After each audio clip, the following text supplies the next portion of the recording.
Children, I'm here today to read you the third part of our Easter story. We've already heard about Jesus' triumphant entrance into Jerusalem on his donkey on Palm Sunday, and you've also heard about the traders in the temple. Today I'm going to read you about Jesus against the authorities. Every day of Passover week, Jesus stood in the temple preaching to huge crowds and healing many people too. The Jewish leaders were enraged. "Who gives you the right to say and do these things?" they demanded. "Listen to what the people are saying about you. They think you are the Messiah. We are warning you to stop." They sent holy men, such as the Pharisees and Sadducees, to try to make Jesus break the law in some way so that they could arrest him. But Jesus waged a war of words on them and won every time.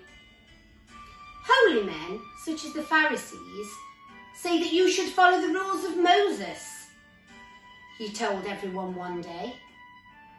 "This is right, so listen to what they say. But don't do as they do, because they don't practice what they preach." Now people in the crowd began to argue angrily with each other, the Jewish leaders and their followers on one side, and Jesus and his disciples on the other.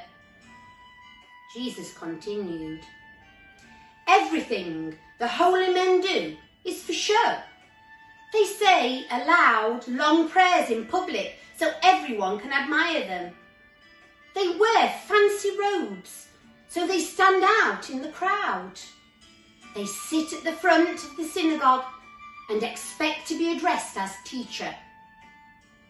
But I say, you have only one teacher, your Father in heaven, and under him everyone is equal. Anyone who thinks that they are better than others will one day find themselves the lowest, and anyone who serves others will one day find themselves the greatest." Jesus criticised the Jewish elders in many other ways, leaving the people in uproar as they debated whether he was right or wrong. "Look at that lady over there," Jesus tried to explain. He pointed to a tiny, bent-over old woman in tatty clothes, shuffling to the temple collection box.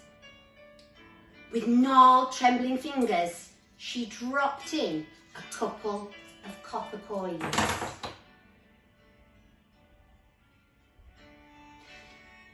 "The old woman is better than all the Jewish leaders," Jesus announced. "They only give what they can offer or afford to charity. This woman has hardly anything, but she has given it to God." The Jewish leaders were determined somehow to seize Jesus. Every day he was surrounded by people in the temple, and every night he stayed outside the city at Bethany.